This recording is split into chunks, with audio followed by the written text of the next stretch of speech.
to the Reclaiming Hope podcast. I am Kelsey. This is Haley.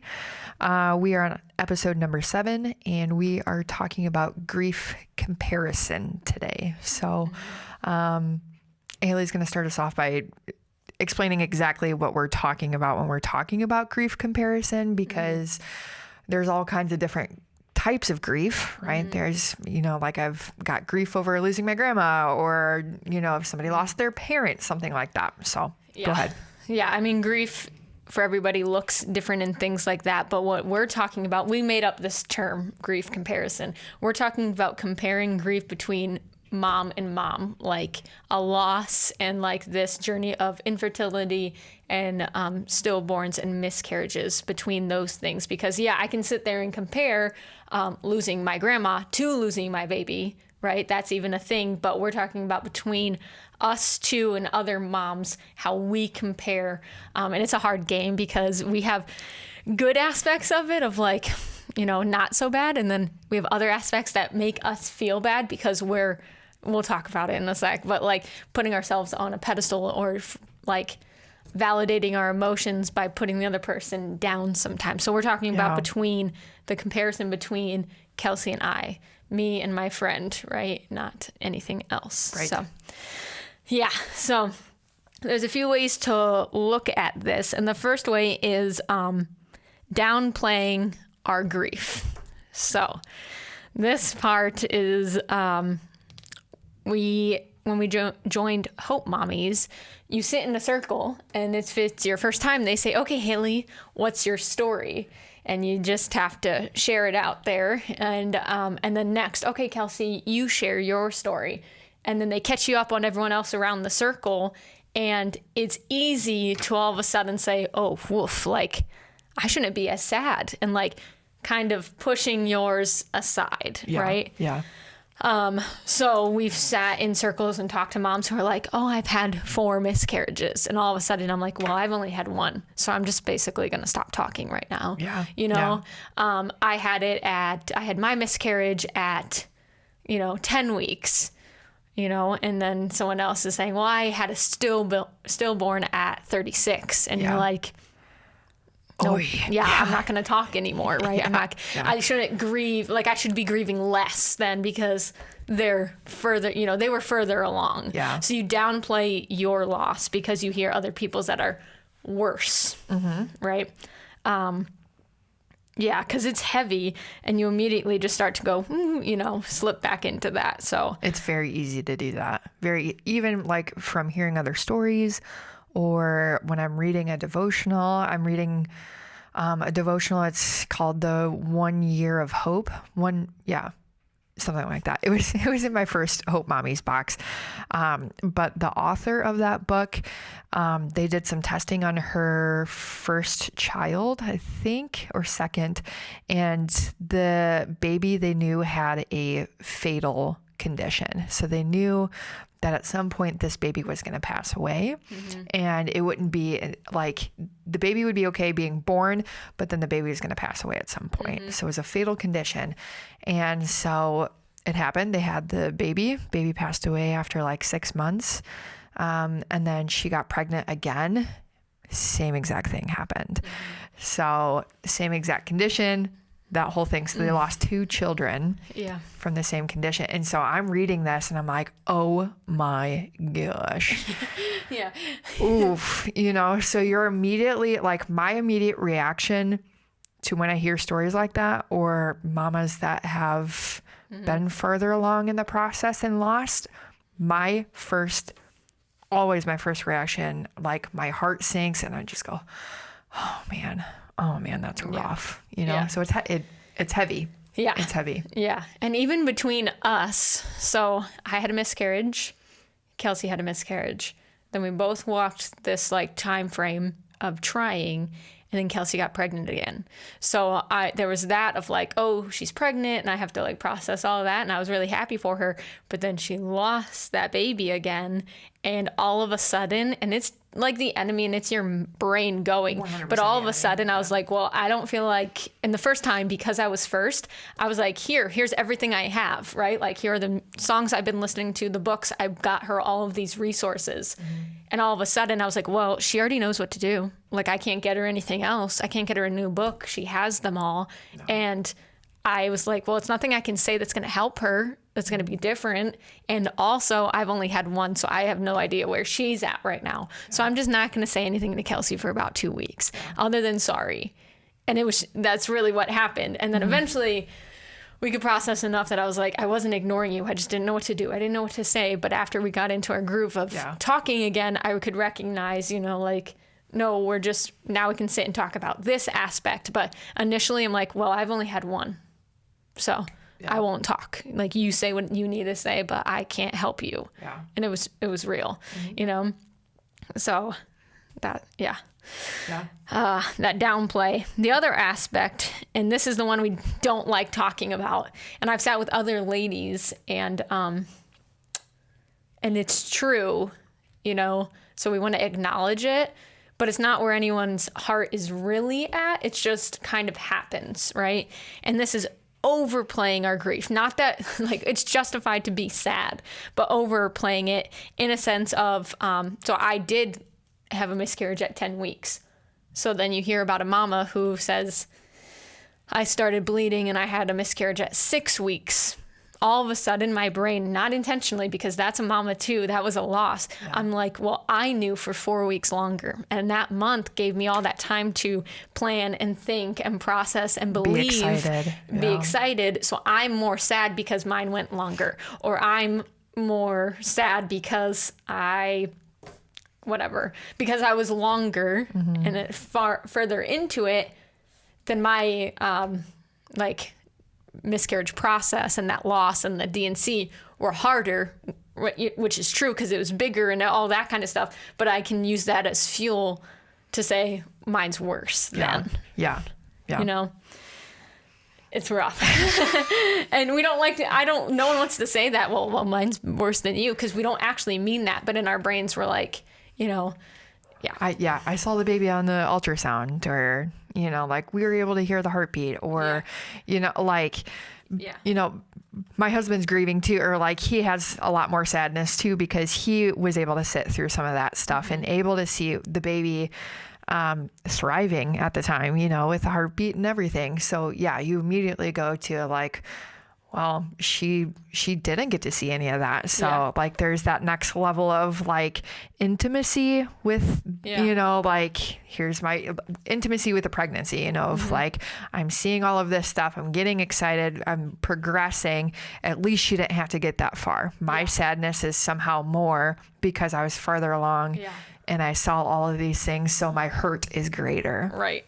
Let alone, and we've never experienced this, going 20 weeks, 30 weeks, having the baby living up to a week, like those things that the mom's like, well, you didn't have to go through the birth, like you didn't have to do this. No one's ever said that to us. No. But like, no. We know that has to be a thing, right? And then we also have talked to people that, we had someone say this the other day from the infertility aspect, there's some, some of that of like, well, I never got pregnant, so they have that aspect, but then they're like, well, at least I never had to do a loss, so it's that tightrope of that mom came up to us and was like, I could never conceive, but I can't imagine conceiving and losing the baby. So she's saying, well, you guys should be more sad than me never getting. She was downplaying her grief. Exactly. Yeah. Instead of me being like, well, can you imagine only walking the infertility side where nothing is ever changing, right? So then I'm like trying to pull her, it's interesting that no matter where you're at, you back and forth. Yeah. Mm-hmm. Yeah. And then you have the jealousy side, and this is the side that no one wants to talk about. Yeah. But once we started talking about it, we're like, you do that too? And we can realize it's part of that grieving process, not out of anything that's like from our hearts. If anyone knows us, try not to be a jealous person or an envious person or malicious by any means, but the jealousy aspect. So between us two, because that's where we can speak on it the most, like Kelsey got to hear the heartbeat for both babies. Both babies. For both babies. Yeah. And I never got to, by the time I was going to the doctor, they were saying it's over. You know what I mean? Yeah. And so people who got to hear the heartbeat, I'm jealous of that they got to see the heartbeat, that Bennett got to sit in the room with you. I never got that. Dom wasn't there. Yeah. You know what I mean? You're jealous of that factor that you didn't get to see. Knowing the gender, like you knew the gender. Yeah. You know what I mean? I wish I knew the gender type of attitude. So you're jealous of different aspects. Heartbeat, husband. Yeah. Yeah. And, but then on the flip side of that, like when you know these things, it's actually probably harder, So, I mean, you can speak on that, but you found out the gender, thinking that from my point of view, that would be some clarity. Like, I wish I knew the gender of my baby. Yeah. And you have both, in there. You can go ahead and talk about it. No, I know where you're going with that of, the first one, Camille, we don't know the gender. And, same thing of like, I was jealous. I was envious of women that were farther along that lost that knew the gender. And then when we, the second miscarriage, we did all the genetic testing and it told us the gender is a boy. And that shattered me. Absolutely just obliterated. I think I had seen you that, like, I had gotten a phone, I had warned you. I was like, hey, by the way, like, I'm a hot mess right now. I forget what I was doing. I came over to your house for something, but I was just like, I just got off the phone with the doctor and I'm just like a hot mess. So knowing the gender, it was hard. But from my perspective, I'm like, well, that would be just so glorious to know this so I can name the baby and not keep it vague and this and that. And then it's actually happening and you're like, I know the baby's gender and I know I can name it, but now I have all these, like, I would have played T-ball, I would have done that, whatever kind of scenario your brain is telling you of like what you're missing out on in hindsight, right? But then there's other aspects of like people who do have the babies, like they get to hold their baby. And like, I'm like, well, I just wish I could hold my baby because let alone they know the gender, they're holding them. But then on the flip side of like, could I have held a baby that I was not going to be able to like love on this side of eternity? I mean, we still love our babies, but like hold them and have them physically hold them all of the time, but I'm jealous because I'm like, well, you got to do that. And the mom on that side is like, you could have had that moment because that's brutal. That's what I live with every single day. Does that make sense? Yeah, absolutely. Yeah. It's a constant like cycle of downplaying your grief and then overplaying the grief of it all. And there's, when you're in a support group like this, you're going to have women that's on, all aspects of this journey, whether they knew at 4 weeks and that was the end of it, all the way to 40 weeks. But what matters is we were moms from the minute that we conceived. And that just, you got to leave it at that. And we do believe that. The second that someone has a miscarriage and they're like, we had it at 4 weeks, we're like, let's get them a box. Let's get them all these resources. Let's go sit with them. But then when we sit on it is when for some reason the enemy's like, but also, don't you think this is worse and this is better? You know what I mean? The other aspect that neither of us can really talk about, like we can gloss over it, is that I've talked to friends that walked the infertility aspect, did IVF, now have babies. And so they feel as though they can't speak on any of this anymore because they now have that family or whatever it is. And it like having that successful pregnancy and 2 living children now negates all of their 5 years, 10 years, 2 years of walking that infertility journey. Or someone who, this is another lady, had multiple miscarriages in a row and then now has 4 living children and you would never know. So I would look at them, not really, but sometimes you look and you're like, you have kids. At least like, you have kids. You have kids. So move on. Not really. That's not how we really feel, but our brains go there instead of thinking about how they've had multiple miscarriages and where they're at now, and they can still sit and have that conversation with you because they walked it. And it's still very much intentional, the most intentional conversation you'll have. But like, either our brains or they feel as though, well, I can't like go on this podcast because this is like for people walking through it now, which isn't true. We're going to start having ladies on here who have had multiple, who have had different kinds, who are struggling with infertility, who struggled with infertility and now have adopted children. Like we're going to start pulling all of these ladies on there telling their story, because that's where people will start to feel seen, you know, in different stories where they're like, oh, that's me. But our brains do start comparing these, you know, these stories, and you're like, and the comparison can go like both ways at the same time. So like if in that situation where, you know, mama had 4 miscarriages and now she's got a couple kids, she's in that conversation, she's probably downplaying her grief of like, at least I've got kids, you know, like I've walked through it, at least I've got kids. And we're simultaneously saying, oof, oh, yeah. Right. Because we've only had 1. We've had 2. I can't imagine going through so many more, even if on the other side we do get those living children. This walk we're going through right now sounds, you know. Yeah. Or you can be saying, at least you've got kids. Yes. You know? And it might change the next day. It's ugly, guys. It's ugly. Yes, because then you feel bad for saying these things. And you're like, why am I like this? I'm such a terrible person. But like, I'm not that type of person, but that's just like what's coming to mind. And it's a very real thing. I guarantee you every mama that has walked this path has had a thought like that of some sort, whether they're downplaying or overplaying their grief. And it's 100% the enemy, because we're finding this community, right? We're centering, we're anchoring our hope in God, right? And so the enemy knows that. And my therapist said the other day, he goes, the enemy is a realist. So all he's doing really is pointing out the obvious. You know, of like, he's just speaking truth. Right. And that's what's feeding into That's always the hard part, when it has truth, so it can kind of validate everything. But then your fear and your anxiety and your sadness start to come out, right? The ugliness of that, because we're human, we sin, that's just part of it.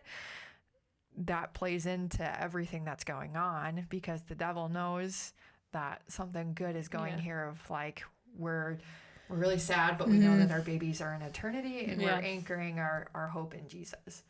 So another aspect that we probably use as fuel is that it was our first and second, you know, pregnancies that we lost, whereas some people have it in their third, and we can say, well, you knew what a regular pregnancy looked like. You have 2 babies. And like, that's also not true, because I can simultaneously say, I can't imagine having 2 toddlers at home while going through what I went through. And we believe that. But then the next breath, we're like, but they have babies already. And it's not actually true, but we use that. Yeah. And sometimes it gets fueled by other ladies who say, I can't imagine it being my first one. Yeah. And you're like, see, that's exactly why I think that, because we don't know what a healthy pregnancy should look like. Yeah. So the second time you're pregnant, you're anxious about everything you're feeling, right? Yeah. That's kind of how it looked like for you, because you're like, is this good or bad? Yeah. We don't know anything different. Yeah, I don't know what a healthy pregnancy looks like. Yeah. Yeah, so we use that as like... And that's happened at Hope Mommies too, of women have been like, we didn't have that, of we started right off the bat with miscarriages. We had healthy pregnancies and then miscarried or had stillbirths, you know, but on the other side of that, a couple of those women had babies and then they ended their child rearing years with miscarriages. Yeah. They're all brutal. Like sitting here, I'm like, oh man. But in those moments when the enemy's just like, you know, but they already have kids. You're like, that's true. And as soon as you say it's true, you have that guilt and then you bring down, you know, and it's a mind game, really. But one thing I wanted to point out was Hope Mommies has been so good with it. Yeah. They meet you exactly where you're at, because we'll be sitting next to the leaders who have had up to like stillborns, and they're asking me about my baby. And I will literally say, because just how I am, I'm like, but mine was only at 10 weeks. And it comes out because I say that, or mine is hard. And we'll see if we can get through this, but mine was hard because, there was a fertilized egg. It moved into where it was supposed to move into for the next, we've talked about this. If it's like A, B, C, D in the pregnancy steps, it did A, B, C, D, and E is where it started to go awry. So I never had a baby. Yeah. Like there was a fertilized egg, there was an embryo, and then it stopped growing. So my baby probably stopped growing at like 4 weeks. Yeah. You know what I mean? Yeah. So there wasn't even a baby. And I remember some brutal questions when you're doing a Bible study about your baby is like, this one was worse. I can still feel it. When they said, how do you feel like your baby was beautifully and wonderfully made in the image of God? And I had to say out loud, my baby wasn't made. Yeah. And it's just like, I feel as though my baby wasn't even like formed, because it stopped growing after this point, and they just shut it down. Like they weren't like, oh, that makes sense because you had a blighted ovum. So yeah, that's different, Haley. Yeah. They were like, no. God knew your baby before, and speaking truth into me. And I've talked to someone else who I knew had a blighted ovum that felt the exact same way. And was just like, well, we didn't even have a baby. All you had was a fertilized egg, which if you believe in life, like that is a baby, Yeah. So that was just hard for me. And I remember like downplaying it, and they were just like, the person who had a baby who only lived a few hours, like went full term, was like, no, your loss matters. And it was a baby and this and that. And I was like, ooh, So they meet you where you're at. But in my brain, I'm like, you had a full grown infant in your hands, and I had 10 weeks, but my baby stopped growing. All the sacs and all of the everything else kept growing, but my baby, quote unquote, stopped growing at 4 weeks. Yeah. You know what I mean? And I'm like, ooh, yours is worse. Yeah. But she doesn't see it that way. No, she didn't. She was just like, bite your tongue, Haley, immediately. And I remember that clear as day, because and that's one of the hard truths I had to come like to terms with, was why I downplay my own one. And like, but I wouldn't have had to say that if they didn't ask me so specifically, like, how was your baby formed? Those women are real intentional.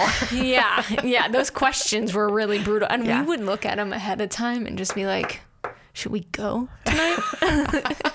Should we go knowing it's going to hurt us? Yeah. And then we psych ourselves up. I'm like, I can go. And then I go, and they're like, how is your baby formed? I'm like, slightly sad, slightly irritated. I'm like, well, it wasn't. So there's that answer, and they just sit there and they're like, you're angry. Let's like talk about that. You're sad, like, because you didn't get this, but and they just worked through it. You know what I mean? Yeah. So they're good people, patient and good.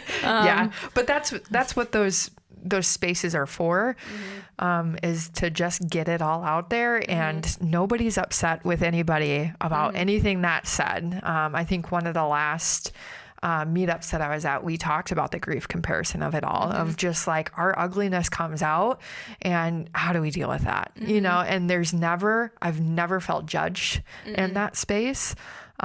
Because everybody knows that it's real. It's 100% real, and everybody experiences it. I think both sides of it, of the downplaying and the overplaying. Yeah. So, and then there's a whole nother world of this, talking about mamas who just have living children, who never had to walk through infertility or walk through miscarriages or loss, and we're all still mamas, right? But then it's just like, they're like, oh, we're gonna start trying, and then 4 weeks later they're like, we're pregnant. And then 9 months later they have a child, that's it. But they're our friends, and we're not like mad at them, but there's that level of comparison of like, why is that their story? And 3 years later, I'm still sitting having the same conversation in Kelsey's basement. You know what I mean? So there's even that, even though they're our nieces, they're our nephews, they're our friends, whatever it is. And you're like, I'm not really mad, but I'm going to compare this to justify my own sadness right now. Yeah. Yeah. The jealous. That's also valid. You know what I mean? So that's where it gets dicey. The jealousy takes over, and it's hard to push that away. And the best thing that I usually try to get myself out of that is just pray about it. Right. And doing the lamenting process of turning to God, complaining about it, actively complaining. That's allowed to complain about your situation. And then just let it go. Let it go. Trust him and what's going on. And that's the best that you can do. You know, we can't control any of this, right? Yeah. And we're human. We have human emotions. And most of the time they're ugly. And it's just, it is what it is. And it's how you deal with it and try to work through it. But that's why those support groups are, I think, essential, absolutely essential to you working through your grief and working through some of those emotions that can not be the greatest sometimes. So, yeah. So we're going to just end with all moms are moms, you know, week 1, week 40, postpartum, 9-year-old kid, you know, like we see that, but this is just some of the hard truths that I don't think all moms want to accept. Yeah. Yeah. It's hard to think about, right? It's not like, it's a bad thing to think about that, like, yeah, I thought about that. Like that went on in my head, but it's the reality of it. And it's good to talk about it out loud because we've both had those experiences. I don't know which one of us brought it up first. And we're like, you feel that too, you know, but I've talked to other ladies who are like, yep. It's normal. I don't know if I should come on your show. I'm like, you're coming even though you have 2 children, you know? Yeah. So anyway. Yeah, absolutely. Grief comparison, fun game. But we're going to end with our hopefuls. Yeah. What's your hopeful?